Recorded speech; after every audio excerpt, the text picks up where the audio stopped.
Au-delà des limites, c'est une conversation d'une heure qui est ouverte et sans complaisance, avec des personnes déterminées, persévérantes et même résilientes, vivant avec un handicap ou certaines limites.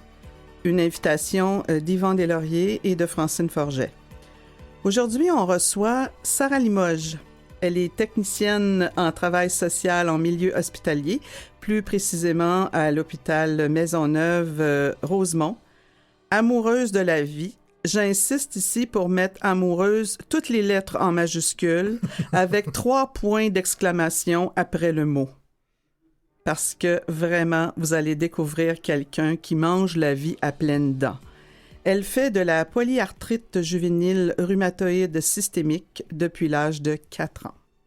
Bonjour, Sarah. Bonjour. Ça va bien aujourd'hui? Ça va très bien, merci. Ça va très, très bien. Alors, au cours de la prochaine heure, Sarah, on va se promener dans le temps, un peu chronologiquement au départ, et c'est sûr qu'on va s'attarder beaucoup à aujourd'hui, parce que c'est ce que vous êtes devenus et vos projets qui nous intéressent beaucoup. Mais on veut quand même, dans un premier temps, voir d'où ça part tout ça.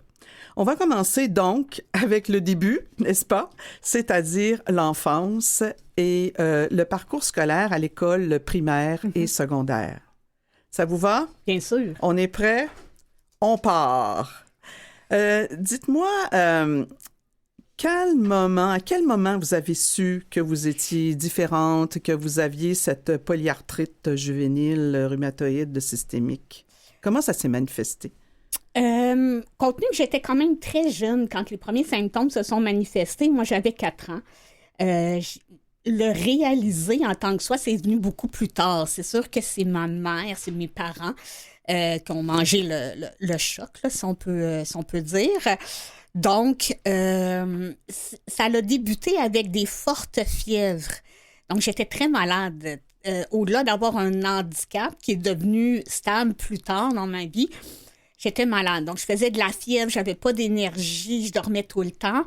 Et c'est là qu'on m'a diagnostiqué ma polyarthrite juvénile rhumatoïde systémique. On va l'appeler arthrite pour les fins de l'émission, c'est très, très long. Oui, on le répétera pas chaque fois, ça, parce qu'on va perdre du temps. Voilà. On va perdre des informations plus intéressantes. Et voilà, donc ça a pris plusieurs années avant de stabiliser les symptômes. Et par la suite, j'ai toujours marché jusqu'à l'âge de 12 ans, où, ben là, la fièvre était partie, c'était correct, j'étais plus en forme, mais j'avais bien mal aux hanches, donc j'ai eu des opérations et je suis tombée en fauteuil roulant par la suite. Donc, je suis en fauteuil roulant depuis 12 ans, depuis l'âge de 12 ans, et je me suis jamais sentie si différente que ça. Et ça, je pense que j'attribue beaucoup ça à la façon que ma mère me regardait puis m'a élevée. J'en suis très reconnaissante parce que je pense vraiment que l'amoureuse, en toutes ces lettres majuscules d'aujourd'hui, très assumée comme personne, je remercie beaucoup ma mère là-dedans parce que du moment où elle a su que j'étais différente, que j'avais une condition, que ma vie allait être peut-être un peu plus compliquée, ben elle s'est braquée devant le système puis elle s'est dit, ben moi, ma fille, elle sera pas différente. Elle va aller à l'école, elle va aller... Puis j'ai une maman qui est féministe, donc c'était non seulement tu es une femme, mais tu es une femme qui a un handicap, donc tu vas te battre doublement dans ta vie, mais t'as pas de raison de pas le faire. Donc, toute ma vie, j'ai été élevée dans cet esprit-là. Donc, c'était juste normal pour moi, tous les obstacles que j'ai rencontrés dans ma vie. Donc, pas agréable, mais normal et j'étais prête à y faire face. Donc, ma mère m'a donné ces outils-là très, très jeune, ce qui m'a permis de buter plusieurs murs de briques là, qu'on va sûrement aborder là, dans cette émission-là. Probablement. Oui. On va essayer, en tout cas, peut-être pas en briques. Il ne faudrait pas ressortir trop magané, comme on dit en bon québécois. Vous m'avez déjà dit que, en fait, votre mère, elle vous avait dit, je cite quelque chose que vous m'avez déjà mentionné, « Tu fais pas pitié, la grande », qu'elle te répétait souvent. Oui, mais c'est dans cet esprit-là aussi. Sans être dure et autoritaire, ma mère était pas dure et autoritaire, mais elle refusait, contrairement au discours populaire, au discours des intervenants psychosociaux, médicaux qu'on rencontrait, de me mettre dans une boîte et dire, ben, ta vie, ça va être ça, tu seras pas capable, tu vas être hypothéqué dans telle et telle sphère de ta vie. Donc, ma mère croyait en moi. Donc, c'est dans cet esprit-là qu'elle me disait, écoute, là, non, tu fais pas pitié, tu vas aller à l'école. Là, Puis elle vous a appelé ma grande pendant toute votre enfance? Plein de surnoms. OK. Plein de surnoms, mais oui, ma grande, c'est très drôle. Ça vous représente bien, je trouve. Oui, je suis grande dans un corps de 4 pieds 10. Oui, on va voilà, dire ça. c'est ça. Donc, elle vous a appris à être autonome. Oui. Elle vous a donné de la force. Autonome et indépendante. Indépendante, pour moi, c'est le oui, mot, là. c'est important. Mais maintenant, vous étiez dans votre cocon familial. Et quand vous êtes arrivé à l'école, comment cela s'est-il passé? Mon primaire, je m'en suis pas tant aperçue. Parce qu'il a passé très vite. Et vous n'aviez pas de fauteuil à ce moment-là? J'avais pas de fauteuil, mais j'étais très malade. Donc, j'ai manqué probablement 70% de mes cours au primaire. J'étais très à la maison, très malade, avec de la fièvre. Mais je poursuivais quand même mes devoirs à la maison. Puis j'ai ce cadeau de la vie-là, je suis bonne à l'école. C'est facile pour moi. Donc, j'ai très bien réussi mon primaire. Mais c'est sûr que quand j'y allais, j'étais un peu plus isolée. Déjà, je filais pas. J'étais malade, donc le goût de socialiser, il était peut-être moins là. Puis, j'ai pas beaucoup de souvenirs de m'avoir fait pointer du doigt ou que les gens riaient de moi, les autres enfants. Mais quand même, tu sais, les gens me regardaient et tout. C'est quand je suis rentrée au secondaire que ma mère, elle a eu un dur choix à faire. C'était soit une école secondaire régulière où les intervenants psycho-médicaux disaient à ma mère, il existe l'école Joseph Charbonneau à Montréal où il y a des services d'infirmières, physio, ergo déjà sur place. Donc, au lieu qu'elle manque l'école, elle pourrait déjà le faire là-bas. Donc, c'est comme ça que ma mère a pris la décision de m'envoyer à l'école Joseph Charbonneau pour mon parcours secondaire. Et ça a été difficile d'accepter cette décision-là parce que quand même, vous étiez au début de l'adolescence aussi. Début de l'adolescence, début de l'obligation de toujours vous déplacer en fauteuil et une école où vous n'aimiez pas nécessairement être. Pas au début, parce que moi, j'avais déjà à 12 ans mes amis à l'extérieur de l'école. Donc, j'avais déjà mon réseau, j'avais ma voisine... Sylviane, qui avait pas d'handicap, mais qu'on était toujours ensemble quand on n'était pas à l'école. Donc, moi, j'avais déjà mon noyau solide social à l'extérieur. Donc, je pense avec du recul que je tenais pas tant que ça à... C'était pas primordial de me faire des amis là-bas. Mais oui, j'ai été beaucoup en réaction parce que j'ai été toute ma vie avant cette école-là en inclusion. Et là... C'était une école typiquement de personnes qui avaient des limitations fonctionnelles, soit motrices, physiques ou intellectuelles. Donc, je me sentais dans un petit ghetto. Donc, très prisonnière. Et cette école-là, qui est merveilleuse sur plein d'aspects, est moins axée sur l'académique. Veut pas. Il y a un groupe de réguliers dans toute l'école. Donc, moi, j'ai fini mon secondaire à cause de ça à 21 ans. Qui est très, très tard sur la moyenne. Vous avez été là comme à peu près, 9 ans, 8-9 ans? De mes 13 ans à mes 21 ans. J'ai fait tout mon secondaire. En régulier, je l'aurais fait en 5 ans. Sauf que là, il n'y a pas de pression, il n'y a pas de stress. Une adolescente de 16 ans qui n'a pas de pression à l'école, c'est on est heureux. On ne les fait pas, les devoirs, puis ça prendra 4 ans à faire son secondaire 3, c'est pas grave. C'est à 21 ans que tu te rends compte que tu aurais dû pédaler plus vite. Mais je suis quand même reconnaissante de mon parcours à Joseph Charbonneau parce que j'étais une adolescente peut-être un petit peu turbulente dans la vie de tous les jours, puis ils m'ont peut-être recadrée un peu. Donc, ça a servi à ça. Tant mieux, tant mieux. Puis après, ça vous a donné le goût, en tout cas, de continuer, d'aller au cégep puis à l'université, de faire des études supérieures. Oui. Et vous êtes toujours à l'école. Oui, vais-je terminer un jour? On ne le sait pas. Alors, on va découvrir ça dans notre deuxième segment où on va parler justement de vos études supérieures et de votre parcours professionnel avec Yvan. Et pourquoi avoir choisi le domaine dans lequel vous avez décidé d'étudier? Étant une personne en fauteuil roulant, ma façon là, de comprendre les choses, c'est que c'est ma responsabilité. Je ne veux pas d'épurer ce qui s'offre à moi. Je ne veux pas si je vais être policière ou pompière. Je peux pas, là. J'ai des limitations. Donc, dans ce qui existait, moi, je voulais aller faire une technique en sortant parce que j'étais pas sûre si j'allais aimer le post-secondaire, si j'allais avoir la capacité de le faire aussi. Donc, je voulais avoir une technique pour, après mon cégep, pouvoir aller travailler si ça ne me tente pas d'aller à l'université. Dans les techniques qu'il y avait, moi, je m'alignais vers la technique d'éducation spécialisée.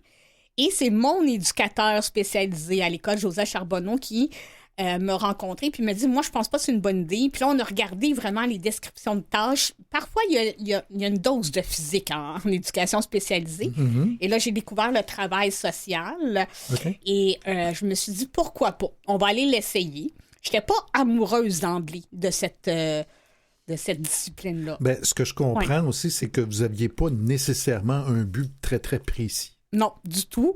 Je me cherchais encore. J'avais beaucoup de choses qui m'intéressaient, mais par la vie qui impose certaines choses, ça a rétréci mes choix. Puis, je me suis essayée avec la technique en travail social au Cégep Marie-Victorin, que j'ai fait à temps plein en 3 ans, que j'ai adoré. Et j'ai eu un coup de cœur, vraiment. Oui, vraiment.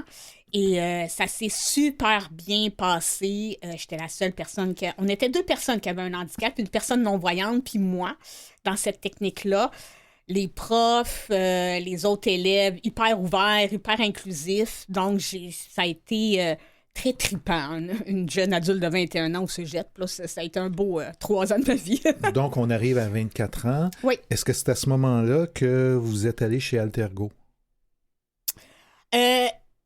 À 24 ans, en fait, j'ai commencé avant à aller faire des études temps plein à l'université. Après ma technique en travail social, j'avais le goût d'aller à l'université. Là, j'avais la réponse, mais ça ne me tentait pas d'aller encore 3 ans dans le même domaine. Donc, j'ai choisi un certificat pour tester. C'est 1 an, c'est 30 crédits. Donc, si j'aime l'université, je pourrai poursuivre. Puis si j'aime pas ça, j'aurai un certificat, puis ça sera ça. Donc, j'ai fait le certificat qui s'appelle Violence, victimes et société pour que ça soit quand même connexe là, dans le champ social. Ouais. J'ai adoré ce certificat-là. Donc, je me suis inscrite dans un 2e certificat en criminologie par la suite à l'Université de Montréal. Et c'est là que je me suis dit, je peux commencer à aller travailler quand même là, en faisant de l'université. Donc, c'est là que j'ai commencé à aller. J'ai fait un contrat très rapide au CLSC de 3 mois. Puis par la suite, j'étais à Altergo, 2 ans. Sarah, vous dites souvent que vous avez essayé, vous avez fait des essais du côté du cégep et ensuite à l'université. Est-ce que c'est une tendance que vous avez ce besoin de tester avant de plonger ou? J'aime beaucoup de choses dans la vie, puis je sais que je peux pas tout faire. Donc, j'aime beaucoup de choses que je ne sais pas si je vais être capable de faire aussi. Veut pas, j'ai une énergie moindre, j'ai une condition physique. On est face souvent à des obstacles architecturaux, humains. Donc, ça me fait pas peur. Je vais aller l'essayer. Si je vois si ça fonctionne pas ou qu'il faut que je prenne un autre chemin pour y arriver, on trouvera des solutions rendues là. Mais j'aime l'essayer avant tout comme n'importe qui, sur le même pied d'égalité. Vous savez, au postsecondaire, on a des accommodements pour les examens, pour les cours. Moi, je me suis dit non, moi, je rentre là, je vais le faire comme n'importe quel élève. Si ça ne fonctionne pas, je prendrai les accommodements. Donc, je suis toujours dans cet esprit-là de on y va, on essaye, on fonce. Si ça ne fonctionne pas, on regardera la situation et on trouvera une solution pour arriver au bout du compte au résultat équivalent. Et là, vous avez passé 2 ans à Altergo, 4 ans à Moelle-Épinière et Motricité Québec. Oui. 2 organismes communautaires qui sont près des gens qui vivent avec le handicap. Oui. Puis maintenant, vous travaillez comme technicienne en travail social. C'est quoi le lien entre les deux? Parce qu'il n'y a pas l'air d'avoir de connexion. Je suis pas d'accord, puis je vais vous expliquer pourquoi. Allez-y. D'une part, mes 6 années dans le communautaire m'ont enrichi comme intervenante et comme personne, comme personne d'autre, là. Donc, je pars avec un sac d'outils très rempli. Tout à fait. Et moi, je pense que ma discipline, le travail social, peu importe dans quel milieu on travaille, c'est de la défense des droits. Peut-être pas revendicatrice et dure et pure avec notre pancarte dehors, mais on est là pour écouter les gens puis essayer de répondre à leur détresse, à leurs besoins. Mm-hmm. C'est une défense des droits concrète. On se bat souvent contre des institutions. Donc, je prends mes 6 années dans le communautaire comme une très bonne préparation parce que là, maintenant, je suis dans le réseau de la santé. Oui. Pourquoi j'ai fait le switch? C'est un peu, je dois l'avouer, très égocentrique, axé sur moi. Parce que à la fin de mes études, j'étais embauchée à Altergo. Bon, après, j'ai été à Mémo Québec. Puis là, j'ai eu une prise de conscience en me disant, ben là, ça fait 6 ans que tu travailles dans des organismes communautaires pour les personnes qui ont un handicap. Est-ce que je vais passer toute ma vie à être embauchée dans des organismes pour les personnes handicapées? Parce que c'est juste là que moi être embauchée. Oui. J'avais le goût de me donner le défi d'aller dans un milieu qui n'est pas conçu du tout pour m'accueillir, que les personnes n'étaient pas prêtes à m'accueillir, que la clientèle n'était pas des personnes handicapées non plus. Parce que vous ne voulez pas, j'en suis une, et ça est usant de se battre pour les choses que tu te bats toi-même dans le quotidien. Oui. Donc, c'est là où j'ai vu l'offre d'emploi à l'hôpital et j'ai fait oui, c'est ça. Puis là, on est en 2019-2020. Oui. Pandémie. Oui. Là, vous allez m'expliquer comment a eu l'air votre entrevue? Bien, mon entrevue s'est faite avant le jour fatidique de déclencher l'alarme. Donc, au mois de mars, machin, là, 12 mars, quelque chose? Hein? Oui, c'est ça. Donc, tu sais, moi, j'avais passé dans le bout de novembre avant. Ils m'avaient dit que ça allait prendre du temps. Puis là, paf, pandémie. Donc, ils m'ont appelé pour me dire, écoutez, Mme Limoges, on est très intéressés à votre candidature. Mais là, il est venu le COVID-19, on n'est pas prêt à ça, ça va prendre un délai supplémentaire avant qu'on vous rappelle. Et effectivement, là, ce n'est qu'en 2020 là, qu'ils m'ont rappelé pour intégrer mon emploi en plein milieu d'une pandémie. Qu'est-ce que vous leur avez dit pour les convaincre que vous étiez la bonne personne à ce moment-là à Maisonneuve-Rosemont? Oui, bien, mon entrevue s'est faite en personne. Moi, je ne l'avais pas marqué dans mon CV que j'étais une personne handicapée. Je voulais qu'ils me donnent la chance de me rencontrer pour que je leur vende ma salade. Donc, ils m'ont posé les mêmes questions que n'importe qui en entrevue. Et j'ai expliqué que de ne pas s'inquiéter. Moi, j'ai ouvert le sujet par moi-même. Je dis, inquiétez-vous pas. Je sais que je suis en fauteuil roulant. Je sais qu'un hôpital, techniquement, c'est sûrement pas très conçu non plus, là, où l'employé va, du moins, là, pour moi. Mais je suis une personne débrouillarde. Je trouve des solutions. Puis je vais vous verbaliser ce qui va bien, ce qui va pas bien, puis on pourra s'ajuster ensemble. Mais ma chance à moi, c'est que mon patron de l'époque avait déjà embauché une personne handicapée avant, dans un ancien emploi, et ça avait été une expérience très positive pour lui. Donc, il n'avait vraiment pas peur de mon handicap en partant. Donc, ça a été un merveilleux mix d'une personne déjà sensibilisée, qui n'avait pas peur des barrières que j'allais rencontrer, et de moi qui vendais quand même bien ma salade. Donc, ça a été un beau mix parfait. Et là, on va amener dans la conversation une de vos collègues de travail, qui est Annie Duprat. Bonjour, Madame Duprat. Bonjour. Donc, on est avec votre coloc présentement. Oui, ma coloc de bureau. De bureau.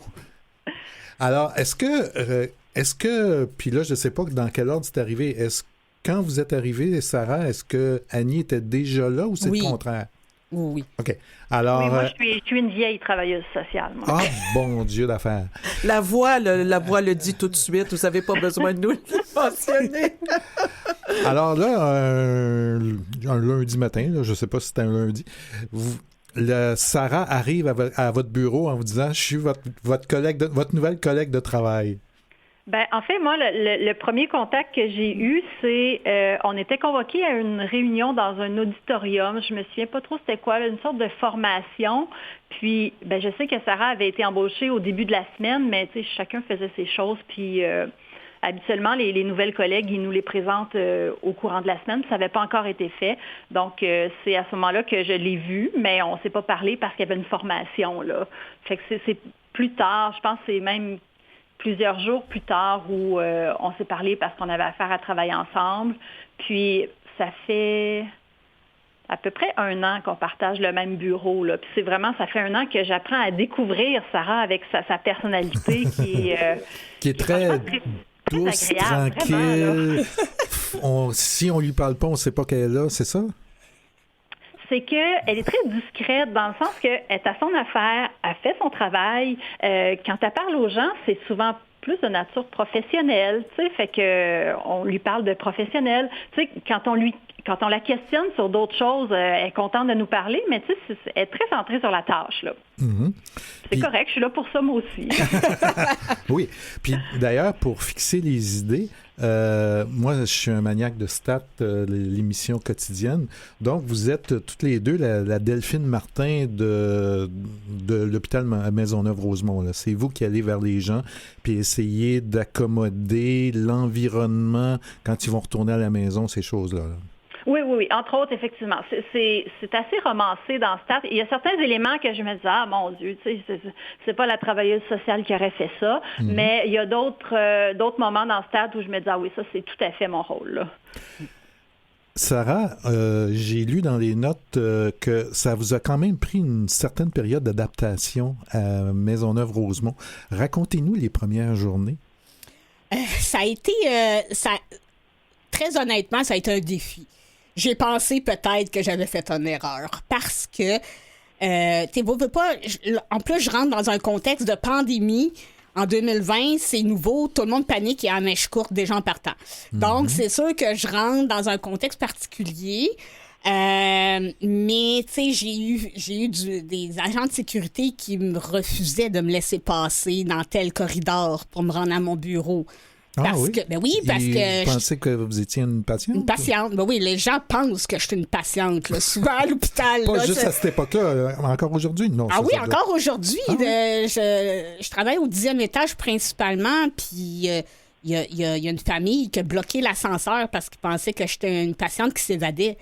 Donc, mais là, vous quittez votre chambre, madame, je travaille ici. Là. Donc, ça a été ça, mais avec le personnel. Qui disait, ben voyons, t'as pas d'affaires ici. Pas explicitement, mais on m'a fait sentir que j'étais dans le chemin. On veut pas que mon fauteuil roulant, tu sais, je prends un espace peut-être un peu plus grand. Que j'étais dans le chemin. Il y a eu des personnes qui croyaient pas que j'allais être performante également dans mes collègues. Mm-hmm. Donc, il y a eu des inquiétudes, mais je prête pas de mauvaise foi. C'est normal. Quand on sait pas, qu'on connaît pas, puis qu'en plus qu'on a un travail qui est pas facile, quand tu vois une personne comme moi, tu sais, vous voulez pas, j'ai quand même des bonnes déformations aux mains, aux bras, etc. C'est normal qu'on doute là, que j'allais être capable. Même moi, j'ai douté parce que architecturellement, un hôpital, c'est pas adapté, là. C'est pas conçu. Même une chambre d'hôpital, mon fauteuil rentre pas dans la toilette de la chambre d'hôpital, là. Donc, même pour un patient, c'est compliqué. Donc, imaginez quand on est dans l'envers du décor, dans des zones que t'es pas supposé d'être. Mm-hmm. Donc, c'est sûr que ça a été une bonne période d'adaptation. Mais là, à cette heure, je fais partie des meubles. J'ai l'impression, là. Tous mes collègues se posent même plus de questions. De moins en moins, mon fauteuil apparaît quand on me parle. Les gens pensent plus vraiment à ça, presque. Donc, mais ça a été, je vous dirais, quand même 3-6 mois là, d'adaptation un peu plus rough. Annie, dites-nous, est-ce que vous avez été une observatrice de cette adaptation ou une participante? Ben, tu sais, encore, pas la semaine passée, mais je crois que c'est il y a 2 semaines, je discutais avec Sarah un matin, parce que là, on est rendu coloc de bureau, fait qu'on se raconte nos choses, mon enfant, mon conjoint, fait que, tu sais, on se raconte des choses un peu plus personnelles le matin, tu sais, on fait le point sur notre fin de semaine, puis il y a une famille qui s'approche du bureau, puis qui voulait me parler, puis dit « Oh, je vous dérange », tu sais, il avait l'impression que j'étais en entrevue avec Sarah, là, tu sais, puis qu'il ne pouvait pas entrer dans le bureau, là. Fait qu'encore aujourd'hui, les familles ont l'impression que c'est une patiente, tu sais, qui est dans le bureau, là. Puis, tu sais, moi, j'aime bien agacer Sarah, puis je pense que, non, je suis certaine qu'elle prend ça pour, je lui donne des petits défis, tu sais, fait que je prends son foulard, je le mets sur un crochet qui est trop haut, puis je lui dis, va falloir que tu ailles chercher ton foulard ou que tu me demandes de l'aide. Fait que, puis Sarah, c'est la chose dont le plus horreur, c'est demander de l'aide. Elle fait toutes les choses par elle-même, puis elle les réussit très bien. Mais moi, j'ai le goût de l'aider souvent. Je dis, ton lacet est détaché, est-ce que je peux l'attacher? Elle dit, non, je vais m'arranger. Fait que c'est ça, je mets des petits défis, je mets son foulard plus haut, puis là, je la regarde, je dis, tu seras pas capable, hein? Puis là, elle me regarde, tu sais, elle prend son bâton, elle va chercher le foulard. Je suis là, bon. Ou je déplace la boîte de mouchoirs dans le bureau, je l'installe sur un classeur, tu sais, qui est plus haut, donc elle n'a pas accès. Puis là, elle prend son petit bâton, elle va chercher un mouchoir. Tu sais, elle est très habile, là, fait que... Ça, pour moi, c'est ça qui me démontre que pour Annie, mon handicap, il apparaît plus. Oui, que vous faites partie des meubles. Quand tu es rendu à être un peu baveuse avec moi, oui, c'est ça. C'est ce que j'aime le plus, parce que ça fait partie des meubles. Qui aime bien châtie bien. Voilà. Tout à fait.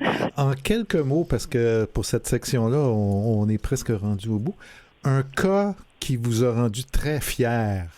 Un des premiers cas que vous avez fait, puis que vous êtes sorti de là, du mon Dieu, j'ai vraiment fait un beau travail aujourd'hui. J'en ai... honnêtement, on est très privilégiés, mes collègues et moi, parce qu'on en a souvent.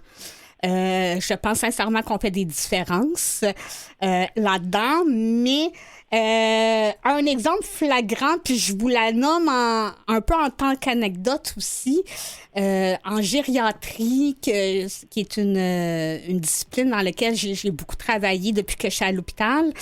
On veut pas, on fait affaire avec des aînés, parfois qui ont des troubles cognitifs, hein, c'est pas de leur faute. Moi, je suis tout petite, je fais 4 pieds 10. Ben, il y en a une qui m'a couru après dans le corridor en disant « Retourne dans ton étage pour les enfants! » Mais je l'ai apprivoisée. Arrêtez de me courir après. Fait que ça, j'étais bien fière. Là. Bravo. Ouais. Alors, on fait une petite pause ici et au retour, on va parler sport. Merci, Annie. Merci, Sarah. Bye-bye. Au revoir.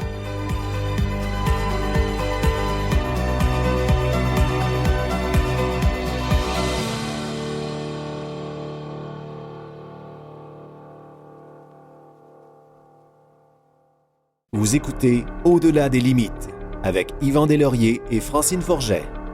Alors Sarah, on s'est connus un petit peu par hasard parce que j'ai été bénévole pour Altergo et puis vous donniez une formation comment réagir avec des personnes qui vivent avec différentes limites, différents handicaps. Donc, on s'est connus, si on peut se dire, dans le contexte du sport. Mais c'est là que j'ai appris que la petite madame de 4 pieds 10, elle jouait au Power Soccer. Oui, Power Chair Soccer. Power Chair Soccer. Oui. Ça mériterait des explications. D'abord, le Power Chair Soccer, qu'est-ce que c'est? Power Chair Soccer, qui est un sport consacré pour les personnes qui utilisent un fauteuil roulant motorisé uniquement. Donc, c'est quand même assez unique là, comme sport. A été développé un peu partout dans le monde entier et est arrivé sur le tard au Québec aux alentours, écoutez, là, de 2008 à l'école Joseph Charbonneau.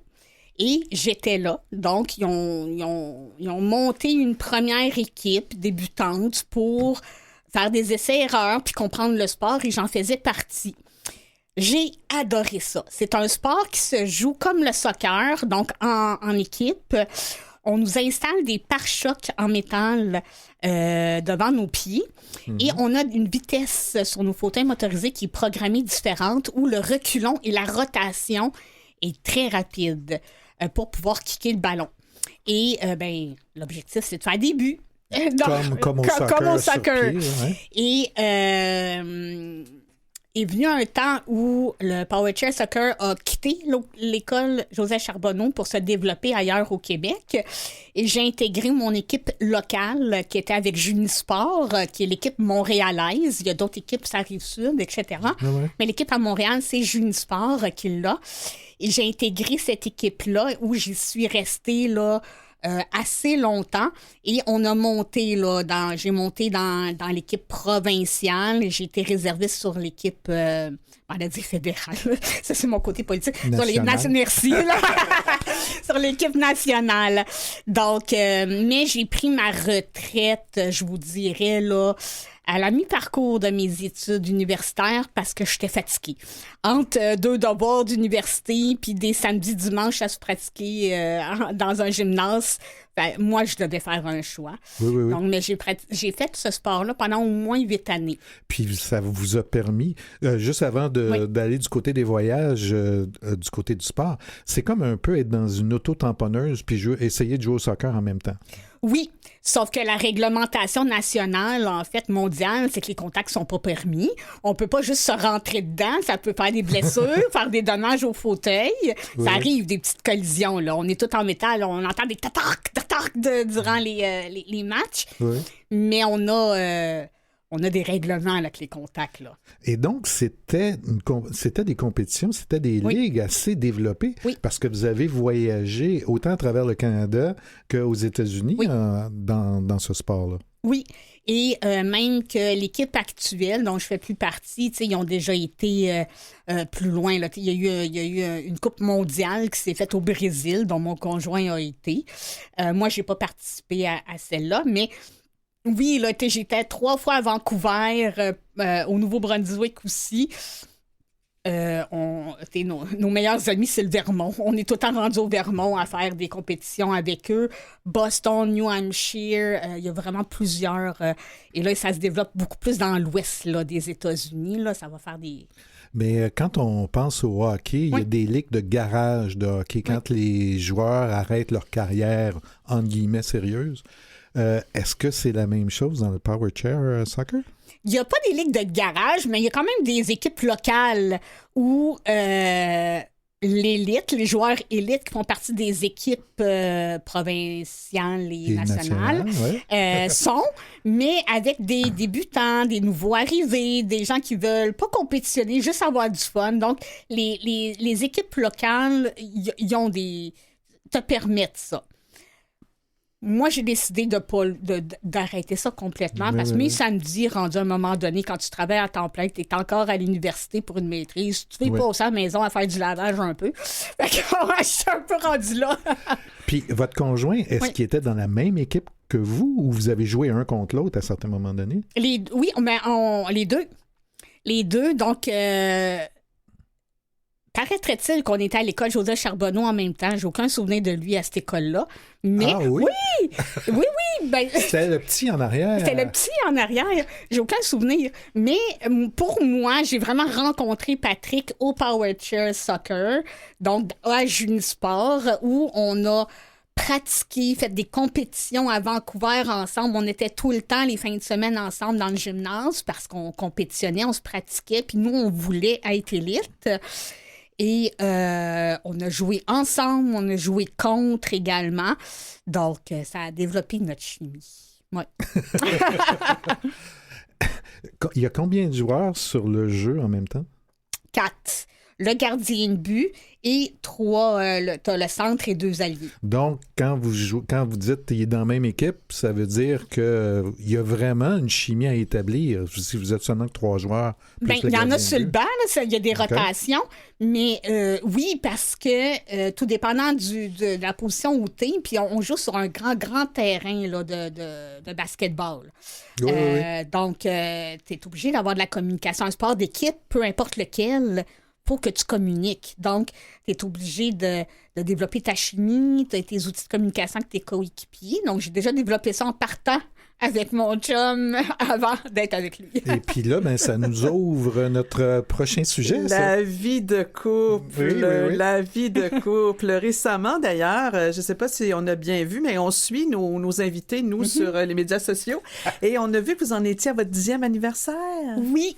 10e anniversaire de couple. De couple. Oui. Et vous vivez ensemble depuis? Il est venu habiter avec moi en 2018. En 2018. Ouais. Ah, ben quand même. Donc, c'est hein? lui qui s'est déplacé. Oui. Oui, ben ça, je m'en doutais. C'est une bonne question que vous avez posée, Yvan, franchement. Alors, dites-moi, c'est ça, vous vous êtes rencontrés vraiment en faisant du sport. Oui. Et vous avez décidé à un moment donné, même si vous avez abandonné le sport, de poursuivre vos relations. Et puis, maintenant, vous habitez ensemble. Oui. Bon, alors là, je sais que Patrick, qui va venir se joindre à nous dans quelques minutes, est aussi en fauteuil roulant. Oui. Alors là, on a des questions à vous poser qui sont un peu, je dirais, d'organisation physique. Ouais. Moi, c'est carrément de la curiosité. Oui, moi, c'est l'organisation physique dans un premier temps. Et ensuite, vous avez raison d'être curieux parce que restez bien assis sur votre chaise. Sarah, vous avez 2 chats. Oui. Pas d'enfant. Non. Un conjoint Oui. qui se déplace en fauteuil roulant. Mm-hmm. Comment vous faites pour gérer tout ça? Parce que vous avez 4 fauteuils, 2 manuels, 2 motorisés, et vous avez aussi, on va y revenir, mais presque un appartement de jeux de société, d'après ce que je comprends. Oui, notre appartement, c'est un musée, là, vous allez comprendre. C'est un musée. Oui, c'est un vrai musée. D'une part, pourquoi Patrick est déménagé un peu plus tard? Moi, mon rôle, c'était d'une part là, de trouver un appartement. Hein, dans la pénurie de logements, c'est un sujet qui est chaud d'actualité. Pas facile de trouver un logement qui peut accueillir une personne qui a un handicap. Moi, stratégiquement parlant et avec mon bagage d'intervention communautaire, je connaissais les coopératives d'habitation. Je savais que beaucoup avaient des logements, qu'il y avait des logements accessibles, pas adaptés, accessibles. Donc, j'ai vu une annonce d'un 5,5. Ça nous prenait plus qu'un 3,5, ça nous prenait plus qu'un 4,5 parce que 4 fauteuils roulants, puis là, on parle pas de la chaise d'aisance, puis c'est ça, il y a du matériel là, qui vient avec ça. Ça nous prenait très grand. Et ils ont accepté de nous le louer. Et là, par la suite, est venu... moi, j'étais quand même assez autonome, même dans un univers qui n'était pas adapté, mais ils ont accepté qu'on fasse le programme PAD, donc le programme d'adaptation de domicile. Ça a pris 1 an environ. Et là, on a tout fait adapter notre logement à nos besoins. La cuisine, les salles de bain, les garde-robes, les switches de lumière. Donc là, l'appartement est entièrement adapté à nos besoins, à nous deux. Ce qui nous facilite énormément là, le tout. Et on a saupoudré là, notre vie un peu, veut pas, de service du CLSC pour nous donner un petit coup de main là, dans les choses qu'on peut pas faire de la vie régulière. Alors déjà, vous avez un appartement qui est quand même pas celui qu'on retrouve, je dirais, chez le commun des mortels. Hein? Ça, il y a beaucoup d'adaptations. Oui. Mais aussi, c'est très particulier parce que vous en avez fait, vous l'avez dit, un musée. Oui. Et que vous avez des pièces thématiques. Oui. Et je crois que Patrick est sur le point de se joindre à nous. Alors, ça serait peut-être le temps d'entrer, Patrick, là. Il est déjà là. Déjà là. Bonjour, Patrick Desgroseilliers. Vous allez bien? Ben oui. Oui, c'est ça. Alors là, on en est rendu à parler de vos folies. Et on va commencer des belles folies. Mais je pensais que c'était sérieux. C'est des folies ou c'est... Oui, non, c'est très sérieux. Alors, vous allez nous parler là, de justement votre aménagement thématique. Ben, Sarah et moi, on a... je ne le savais pas, mais on a les mêmes goûts de pas de dessins animés, mais de super-héros, comme Marvel et DC, qui est tout ce qui est Superman, Batman. Star Wars également. Donc, on a découvert sur le tard qu'on avait ça comme passion. Sur le tard. Donc, c'est pas en jouant au Power Chair Soccer que vous aviez appris ça. Mais on savait quand il y avait un film qui sortait au cinéma, si c'était un super-héros, un Star Wars ou un Harry Potter, c'est sûr qu'on était là. C'est sûr qu'on se clenchait à Noël, les séries au complet. Donc, on savait qu'on aimait ça. Mais ça s'est développé à vitesse de l'éclair pour une raison obscure. Honnêtement, Patrick, te rappelles-tu pourquoi est-ce que ça s'est déboulé autant vite? Non. Ben, c'est ça. Donc, il y a eu un élément déclencheur un jour et on a assisté à notre premier Comic-Con. On va en parler. Mais j'aimerais ça qu'on on va le revienne retenir. d'abord sur l'appartement. Oui. Donc, on s'est dit, ben, écoutez, nous, on aime la geek culture, on aime les super-héros, on aime Star Wars, on aime les trucs thématiques. Pourquoi est-ce que ça se reflèterait pas à la maison? Fait que là, tranquillement, pas vite, on a acheté un cadre par-ci, un cadre par-là. Et là, ben, notre 5,5, chaque pièce a un thème. Notre cuisine, c'est les super-héros. Notre salon, c'est Disney. On a une chambre d'amis Star Wars. On est en train de faire notre salle de bain Super Mario Bros. Donc, on a vraiment des pièces thématiques. Et quand on rentre dans notre cuisine, il y a 1 million de choses à voir. Là. Il y a des statuettes, il y a des cadres, il y a des peintures. Donc, c'est pour ça qu'on dit qu'on habite dans un vrai musée. Chaque pièce a une thématique avec des choses à voir, des artistes qu'on a mis sur nos murs. Moi, je suis très fière. Moi, je suis contente de mon appartement. Les gens, quand ils rentrent à la maison, ils capotent. Ils font, ben voyons, qu'est-ce que c'est ça? Mais moi, je trouve ça très drôle. Moi, j'étais à la veille on était à la veille de faire de l'argent, là. Oh, ouais, c'est ça. Oui! Oh, c'est une bonne d'entrée, idée. c'est bon, ça, Ouais. Patrick. Tu vas être le gestionnaire. Alors, Sarah est d'accord. J'aimerais ça aussi que vous me parliez de votre Walk of Fame. Ah, mon Dieu Seigneur. Le Walk of Fame, c'est tout récent depuis notre premier Comic-Con qui était à Montréal. Je me rappelle plus de quelle date. J'étais trop excité. Parce que, honnêtement, moi, depuis que je suis jeune, j'écoutais Smallville, Superman ado. Et il y avait des acteurs de Smallville qui étaient là. Fait que j'ai comme capoté puis j'étais tout excité, là. Puis j'ai quasiment dit à Sarah, pince-moi, là, je suis en train de rêver. M'en vas-tu voir les acteurs de Smallville? C'est comme ça qu'on a décidé d'aller à notre premier Comic-Con parce qu'il y avait des acteurs présents à Montréal d'une série culte que mon chum écoutait quand il était jeune. Et on a découvert l'univers des Comic-Con. Et c'est comme ça que le Walk of Fame est venu. C'est que dans les Comic-Con, tu prends des photos avec les artistes que tu payes, là, bien sûr, mais tu peux prendre des photos avec ces acteurs-là. Ça peut être des humoristes, des BDistes, des personnes qui font des voix. Donc, il y a plein de personnalités de la geek culture, la pop culture qui sont là. Et là, une photo par-ci, une photo par-là. On avait plein de photos avec des artistes. Donc, chez nous, c'est un très grand rectangle. C'est un appartement fait en rectangle. Donc, d'un pôle à l'autre, c'est un couloir. On s'est dit, on va faire un Walk of Fame avec toutes nos photos qu'on prend dans nos Comic-Con avec les artistes qu'on rencontre. OK, donc les vedettes, Oui, c'est Patrick et Sarah. avec d'autres vedettes. D'autres vedettes. Avec d'autres vedettes. Effectivement. Donc, ça ressemble à... Vous savez, des fois, on va dans un restaurant oui. aux États-Unis où moi, je suis allé souvent à Ottawa. Il y a une couple de restaurants comme ça. Puis on voit des vedettes qui signent sur la photo. Puis on revoit toujours le propriétaire du restaurant. Il est sur toutes les photos en général. Oui. C'est votre cas, donc. Oui, c'est ça. Ah oui. On parlera peut-être d'Harry Potter parce que vous ne l'avez pas mentionné, mais quand on s'est parlé précédemment, vous et moi, vous en avez parlé beaucoup. Puis je sais que vous êtes allé à New York puis vous êtes allé au musée d'Harry Potter. Ah, mon Dieu, oui. Oui, il y a une exposition particulière en ce moment. Je parle, là, mon anglais, là, à la radio, The Exhibition. Harry Potter Exhibition. Oui, donc ça a vraiment été conçu là, dans l'univers d'Harry Potter, les films, spécifions-le, parce qu'il y a l'univers des livres versus les films. Donc, ça a été vraiment merveilleux. Puis c'est vraiment aussi une des maisons mères pour un magasin du stock officiel d'Harry Potter. Donc, on en a profité pour acheter du stock pour notre pièce Harry Potter.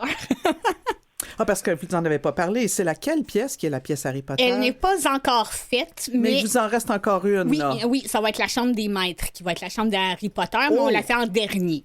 Moi, j'achète un billet pour la chambre d'Harry Potter en passant. Hein. Ben, c'est un processus, c'est une expérience de A à Z. Il faut tout le faire. Mais c'est ça. Moi, j'espère que ce sera des passeports parce que moi, j'aimerais avoir un passeport. Puis comme ça, je pourrais visiter régulièrement parce que là, ça va être long, cette visite-là. Si on en met beaucoup, oui, mais comme là, ça... On n'est pas dans un château. On n'est pas dans un château. On a parlé des Comic-Con. Mm-hmm. Oui. Alors, vous avez expliqué que tout d'un coup, il y a une activité qui avait lieu au Palais des Congrès et que, justement, il y avait des personnages que vous, Patrick, vous aimiez particulièrement, mais ça ne s'est pas arrêté là. Non, ben non. On a encore dépensé beaucoup pour des artistes qu'on aime, parce que prendre des photos, ça se fait pas gratuitement avec les vedettes. Non, puis ça a déboulé très vite. Du moment où on a compris c'était quoi un Comic-Con à Montréal, on s'est dit, oh, ben ça touche nos intérêts, ça. Donc, moi, j'ai fait des recherches pour voir c'était quoi les autres Comic-Con qui existaient. On en a essayé un autre. On était à Ottawa. Là, on a fait, c'est intéressant. Puis là, on a regardé les autres Comic-Con qu'il y avait, puis on s'est rendu compte qu'il y a des Comic-Con partout sur la planète. Chaque grande ville a un Comic-Con. Si je peux me permettre, il y a deux artistes qu'on a eu des photos, qu'on a pris des photos gratuites. Et c'est Annick Jean et Patrick Huard. Oui, parce que des fois, on a quand même des artistes québécois. Moi, je suis contente qu'au moins au Québec, on ait des artistes québécois dans nos Comic-Con. Donc, qui font partie de notre Walk of Fame. Hein. Moi, je suis très, très fière d'avoir ça. Et bien, là, on a poussé la loc. On revient d'un voyage en Californie. Oui, tout récemment, là. On est revenu samedi dernier. Bon, samedi le 9 décembre. Et on a fait 2 Comic-Con, un à San Francisco, où c'était un spécial Star Wars. Donc, on avait des Mark Hamill, on avait des Ewan McGregor qui étaient là. Bon, tout récemment, je suis devenu un grand fan de Star Wars. Oui, vraiment beaucoup. Puis on a été faire celui à Los Angeles par la suite. Est-ce que là, vous vous déguisez quand vous allez au Comic-Con? Ça fait partie de la participation. Ah oui, on est fou. Oui. Oui, puis ça dépend. On se prépare. C'est qui les artistes qu'on rencontre? Est-ce que c'est Harry Potter? OK, on va mettre notre kit Harry Potter. Est-ce que c'est Star Wars? OK, on va mettre des éléments Star Wars. Donc, c'est sûr. Oui. Oh, oui. Et est-ce qu'on peut savoir un petit peu qu'est-ce qui a motivé? En quoi vous vous êtes déguisé finalement pour les derniers Comic-Con que vous avez fait? Star Wars, Patrick, en quoi t'étais déguisé? Anakin Skywalker. Rien de moins. Oui. Ah ouais. Et moi, en jeune Leia. Pas les fans de Star Wars ont vu la série Obi-Wan Kenobi, où il y avait la petite Leia de peut-être 8 ans. Donc, elle avait un costume particulier que je me suis acheté. Je suis toute petite, donc je me suis dit, ça, pourquoi pas? Ça va servir. Ça va servir. Donc, en cette jeune Leia. Et à Los Angeles, on a mis des éléments d'Harry Potter parce qu'il y avait des acteurs des films Harry Potter. Est-ce que, quand vous êtes allé au Comic-Con de Montréal, est-ce que déjà vous étiez costumé pour y aller ou vous entriez dans un univers que vous avez appris à connaître? Oui. Ben, en fait, moi, j'avais déjà mon chandail de Superman. Donc, je l'ai mis. Puis, je voulais avoir un chandail parce qu'on a aussi rencontré... je ne sais pas si vous connaissez la série Arrow. Ça, c'est les geeks culture qui vont savoir. Là. Ça, c'est des DC, il y a Arrow, Flash, toutes des séries comme ça. Non, je suis trop sérieux dans la vie. Les acteurs étaient là. Donc, on s'est amené minimum un T-shirt de la série de Flash ou un T-shirt de Arrow ou un T-shirt de Superman, mais pas déguisé. Ça, c'est venu cette année avec Star Wars. On s'est fait, là, on y met la gomme puis on s'est acheté des costumes. Alors, on comprend que c'est beaucoup d'organisations pour participer au Comic-Con, mais c'est aussi beaucoup d'organisations pour les voyages que vous devez planifier pour participer à ces événements-là. Oui. Mais là, les voyages, je pense que vous avez déjà partagé, quand vous vous êtes connus, ce goût pour les voyages. Est-ce que maintenant, vous voyagez que pour aller voir des Comic-Con? Non. Compte tenu que c'est quand même assez récent comme intérêt, comme passion, on avait déjà voyagé là, avant, Patrick et moi. Mais là, si un Comic-Con dans une ville, c'est une raison pour y aller, mais on n'y va pas juste pour le Comic-Con. Un Comic-Con, c'est 2 jours, environ 2-3 jours, une fin de semaine. Oui. Mais là, on est parti 2 semaines en Californie. On a vu d'autres choses. Quand on est là-bas, on visite, on explore, on fait d'autres choses, mais nous connaissant, Patrick et moi, ça va être thématique. Là. En Californie, c'était Universal, Disney, des choses comme ça. D'où votre sac à main avec lequel vous êtes arrivé tantôt. Oui, bien sûr. Ça rapporte des souvenirs de voyage. Alors donc, ça va prendre une autre pièce ou je sais pas, un cabinet, des curiosités. Oui, comme dans un musée. Oui. Mais déjà, partir en voyage, c'est de l'organisation. Mais dans votre cas, vous partez avec 2 fauteuils roulants. J'imagine que vous partez avec les motorisés? Ou... Ça dépend. Oui, c'est ça, ça dépend. Ça dépend. Si on prend l'avion, on prend pas le motorisé. C'est sûr et certain. Non, on l'a déjà fait, puis à un moment donné, la chaise à Sarah, ils l'ont brisée parce qu'ils l'ont... les doigts... Ceux qui mettent les valises et tout dans le sous de bagage, ils pitchent et ils déposent pas, ils lancent les choses, donc c'est ça. On a découvert que voyager en avion en motorisé, parfois ça va bien, mais parfois rendu à destination, le fauteuil, il y a des bris, il y a des choses... Et quand tu es à l'étranger, c'est pas le temps de courir à un centre de réadaptation là, pour arranger tes choses. Donc, nous, quand on prend l'avion, on préfère partir en manuel. En manuel, oui. En fauteuil roulant manuel. Et quand on prend l'autobus voyageur ou le train, par exemple, pour aller à New York, ben là, on prend nos motorisés parce qu'on sait qu'on va rester assis dedans puis personne ne va le toucher. Oui. Ouais. Ça fait drôle de penser, on part avec le motorisé, mais c'est des fauteuils roulants. Oui, c'est ça. On achève, mais vraiment, ça passe vraiment trop vite. Quelle est votre prochaine destination? Oh boy. Est-ce que vous êtes d'accord sur une prochaine destination? On a 2024 et 2025 de fixer. OK. Donc, 2020... pour être équitable dans notre couple, une année, c'est Patrick qui décide le voyage et une année, c'est moi. Donc, on alterne. La Californie, c'était le voyage de qui? Hein? Ben, la Californie, ça a été un coup de tête parce qu'il y a eu la convention de Star Wars qui n'était pas prévue. Et cette année, on était censé aller en Angleterre, à Londres, pour une autre convention, mais on a eu des imprévus de santé. On a annulé, fait qu'on voulait pas perdre notre année, on voulait faire un petit voyage, donc ça a été très imprévu. 2020... Donc, Sarah a choisi 2 voyages. Oui, c'est ça. Pour me rattraper, j'ai le droit à mes 2 voyages. Donc, 2024, on a décidé d'aller faire Orlando de fond en comble. Donc, Universal et Disney. Et, 2025, il y a une convention Star Wars au Japon. Et c'est notre objectif. Japon? On s'en va au Japon. Ouais. Est-ce que c'est un bon pays pour des personnes qui sont en fauteuil roulant? Moi, j'ai déjà commencé. Moi qui organise. C'est moi l'organisatrice, l'agent de voyage dans mon couple et dans mes amis. Il y a des fois que je dis à Sarah, on peut se calmer un peu. Là? Mais je commence à explorer le Japon. Je pense qu'il va y avoir des défis assez importants, mais j'ai bonne confiance que je vais trouver des solutions. Je suis bien déterminée. Mon Dieu, j'ai tellement confiance en vous. Ouais, moi aussi. Je sais qu'à un moment donné, m'a dit, on peut se reposer. Y a-t-il une journée où on peut se reposer quelque part? Moi, je suis un peu préoccupé pour les chats, finalement, mais je pense que ça aussi, vous êtes capable de vous organiser. Oui, on a des bons avec ça. gardiens de chats, c'est bon. Merci, Patrick, de vous être rejoint à nous. Merci à vous.